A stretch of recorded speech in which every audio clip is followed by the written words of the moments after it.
Bukankah sahabat Rasulullah yang bernama Umar bin Khattab, beliau adalah salah satu sahabat yang punya karakter keras?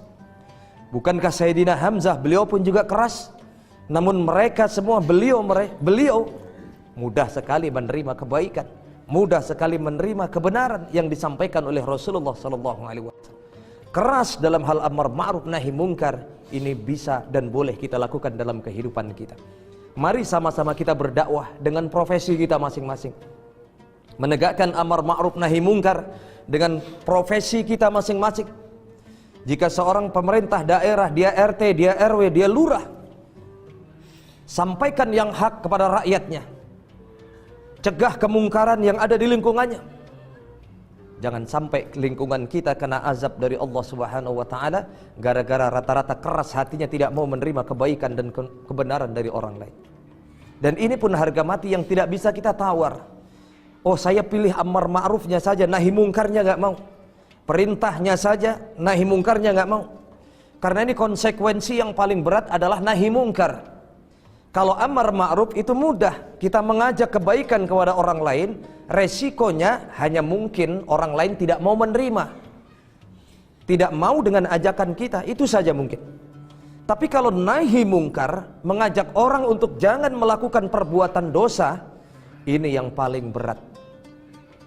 Tidak sedikit anak-anak muda yang keras hatinya di saat kita berikan nasihat yang baik. Bang, jangan minum di kampung kita ini. Bang, jangan judi di kampung kita ini. Atau bang, jangan berbuat zina di kampung kita. Tidak sedikit anak muda yang keras hatinya mengatakan, biarin saja Pak Ustadz, yang judi kan saya, yang mabuk kan saya judi, saya mabuk, pakai harta, pakai duit saya, nggak ada urusan dengan orang lain. Seringkah kita mendengar jawaban-jawaban seperti dari anak muda yang terlibat dan terjebak memiliki sifat qaswatul qalbi di saat diberikan nasihat yang baik dari orang lain. Nah, atau mas, jangan mabuk di kampung kita, jangan zina di kampung kita. Biarin aja Pak RT, biarin aja Pak RT, biarin aja Pak Lurah. Yang judi, yang zina, yang mabuk saya judi pakai duit saya zina pakai uang saya. Urusan sehat, urusan sakit, urusan saya. Masa bodoh dengan orang lain. Masya Allah. Ini hukum alam pun juga bisa berkata demikian. Sama halnya ketika Allah sampaikan dalam Al-Quran, wattaqu fitnatan la tusibanna alladziina zalamu minkum khassah. Takutlah engkau kepada azab Allah, takutlah engkau kepada siksaan Allah. Ketika Allah memberikan siksaan kepada hambanya yang zalim, kepada hambanya yang melakukan kemaksiatan, maka hati-hati, azab itu akan menimpa bukan saja kepada orang yang berlaku zalim, melainkan kepada orang yang baik-baik pun. Orang yang soleh akan terkena dampaknya dari perbuatan zalim yang dilakukan oleh orang-orang yang tidak mau mendengarkan kalimat-kalimat yang hak. Sama halnya seperti kita naik pohon rambutan. Ketika kita naik ke pohon rambutan, pengen memetik buah rambutan. Ketika kita akan metik, di pertengahan pohon kita digigit sama semut api. Sakit, ngebet, bukan main. Kita nggak tahan, pengen ngelanjutin manjat buah rambutan tadi. Kita turun ke bawah, pulang ke rumah. Apa tujuannya pulang ke rumah? Kita ambil obor, kita nyalain apinya. Mau ngapain nyalain obor? Kita dendam sama semut yang gigit kita di pohonan tadi. Lalu untuk apa? Kita bakar itu semut yang ada di pohonan semuanya. Subhanallah. Padahal hukumnya yang benar adalah, kalau misalkan semut itu bisa ngomong, dia protes, dia akan ngomong. Yang gigit Anda bukan saya, yang gigit ente bukan saya. Tapi kenapa aneh ikut dibakar juga? Padahal yang gigit cuma satu, sepohonan semut dibakar oleh orang tadi. Masyarakat pun juga bisa berkata demikian. Yang judi memang Anda, yang mabuk memang Anda, yang zina memang Anda. Namun Anda harus ingat bang, zina, judi, mabuk itu adalah perbuatan maksiat. Dan kalau kampung kita, negeri kita ini kebanyakan maksiat, Allah akan murka kepada kita. Dan kalau Allah murka kepada kita, Allah turunkan azab dan bencana. Dan kalau Allah turunkan azab dan bencana, yang mampus bukan lo doang bang, semuanya akan terkena.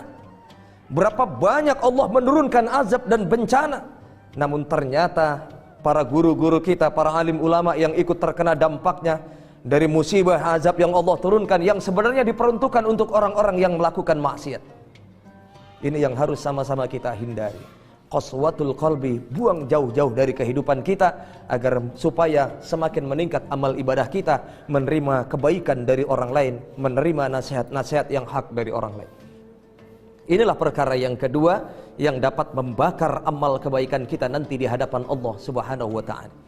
Kemudian yang ketiga, perkara yang dapat menghanguskan amal manusia nanti di sisi Allah. Yang ketiga adalah wakillatul haya, orang yang sedikit sekali punya rasa malu. Malu kepada sesama manusia, terlebih lagi malu di hadapan Allah Subhanahu wa taala. Berbuat zina, melakukan perbuatan dosa, seolah-olah itu sudah biasa. Dia tidak malu dilihat oleh orang lain, dia mempertontonkan kemaksiatan, dia mempertontonkan kemungkaran di hadapan orang lain. Bahkan yang terasa betul adalah ketika datang bulan suci Ramadan, ketika perintah puasa itu datang, padahal itu perintahnya wajib. Dia seorang muslim yang kuat secara fisik, tidak ada aral rintangan untuk menghalangi dia berpuasa. Namun dengan bangganya, dengan tidak punya malunya, dia makan di hadapan umum, di tempat umum, dilihat oleh orang lain. Dia mempertontonkan kemungkaran di hadapan orang lain. Inilah yang disebut wakillatul haya, orang yang tidak punya malu, malu di hadapan sesama manusia, terlebih lagi malu di hadapan Allah Subhanahu wa taala. Ini yang harus sama-sama kita hindari. Hadirin pemirsa, Assalamualaikum Nusantara yang dirahmati oleh Allah Subhanahu wa taala. Bahkan dikatakan al-haya'u minal iman, malu itu adalah sebagian daripada iman. Malu itu adalah sebagian daripada iman yang harus tertanam juga pada diri kita. Dan ini pun juga sifat yang dimiliki oleh Rasulullah sallallahu alaihi wa alihi wasallam. Kemudian yang keempat, salah satu ciri-ciri yang ada pada diri manusia yang dapat membakar amal seseorang, wa tulul amal, orang yang panjang angan-angan tanpa dibekali usaha. Ini luar biasa, orang panjang angan-angan tanpa usaha. Pengen kaya, nggak pernah mau kerja, cuma diam diri di rumah, nggak pernah mau usaha bekerja. Pengen pinter, nggak pernah mau datang ke majelis ta'lim. Pengen punya ilmu, pengen sempurna ibadahnya, tapi malas datang ke kajian ilmu. Ini nggak sedikit orang yang alergi dengan majelis ta'lim. Padahal di kampungnya ada majelis ta'lim dan diumumkan ada pengajian di kampung kita setiap hari ini, hari ini, hari ini. Padahal dia pengen ibadahnya sempurna, tapi setiap ada kajian dia tidak mau datang. Bahkan yang bahaya lagi ketika orang memiliki kefanatikan terhadap paham-paham tertentu. Kalau bukan aliran ini, kalau bukan paham ini, aku nggak mau datang. Kalau bukan ustadz ini, aku nggak mau datang ke pengajian. Masya Allah. Padahal ini secara tidak langsung memiskinkan diri kita sendiri tentang pengetahuan agama. Perbanyaklah guru, perbanyaklah kita belajar agar untuk menyempurnakan amal ibadah kita. Semakin banyak guru, maka secara tidak langsung akan semakin banyak ilmu yang kita dapatkan. Jika ilmu banyak kita dapatkan, maka insya Allah akan semakin menyempurnakan amal ibadah kita.